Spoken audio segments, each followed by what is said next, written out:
জয় যিশু।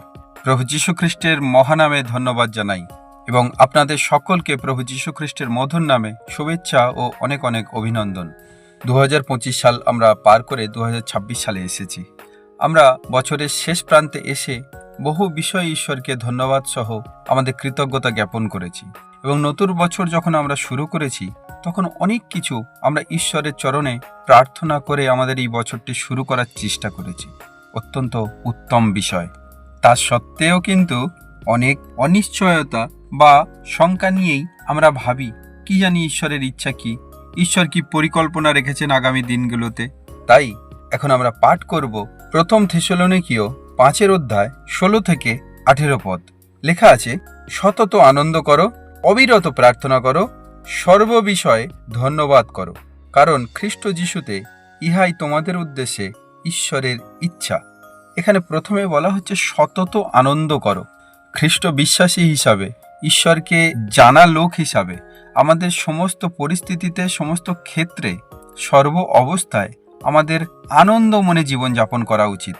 কোনো কিছু বিষয়ের জন্য বা ব্যক্তিগত কারোর জন্য আমাদের মনে কোনো রকমভাবে খেদ ধরে রাখা বা রাগ বা অক্ষমা, এই জিনিসগুলো আমাদের মনের ভিতরে পুষে রাখা বা ধরে রাখা আমাদের একেবারে অনুচিত বিষয়।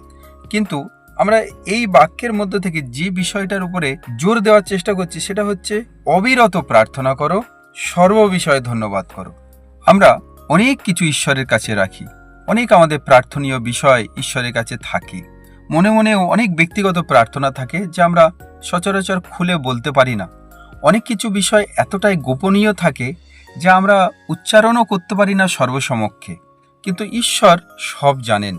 কিন্তু বলতে চাইছি ভাই বোনেরা, সত্যিকারের সেই বিষয়গুলো কি ঈশ্বরীয় দৃষ্টিতে ঠিক? অনেক কিছু আমাদের মনের ভিতরে চাওয়া পাওয়া থাকে যেগুলো অনেক সময় বাইবেল সমর্থন করে না বা আমাদের লজ্জার বিষয় থাকে, তাই হয়তো আমরা সর্বসমক্ষে উচ্চারণ করতে বা প্রকাশ করতে পারি না। আর একটি কথা এখানে যে লেখা আছে সর্ব বিষয়ে ধন্যবাদ করো, আমরা কি সব বিষয়ে ঈশ্বরকে ধন্যবাদ দিতে পারি? আমরা অনেক কিছু বিষয় সিদ্ধান্ত নিই, অনেক কিছু আমরা মনে মনে চাই এবং করিও।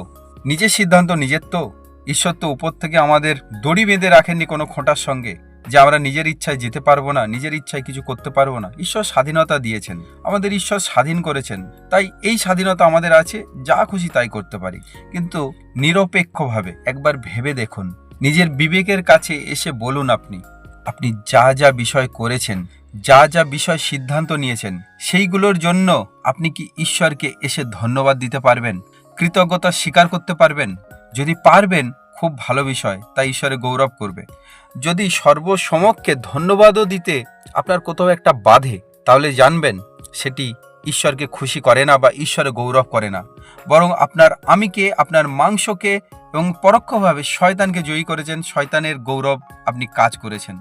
শয়তান উচ্চীকৃত হয়েছে আপনার জীবনের সেই সিদ্ধান্তে, সেই ইচ্ছাতে। ঈশ্বরকে আপনি অপমান করেছেন। আমরা প্রায়শই বলি, কি জানি ঈশ্বরের ইচ্ছা কি, দেখা যাক।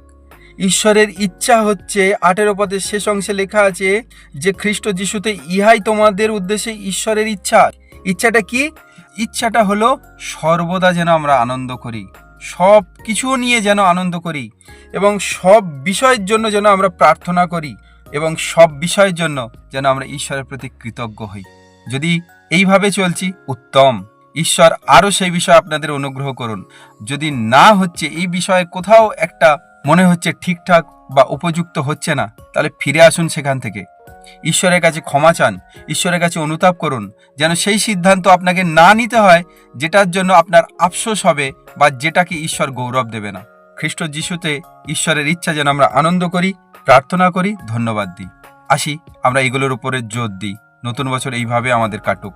ঈশ্বর সকলকে অনুগ্রহ করুন। জয় যিশু।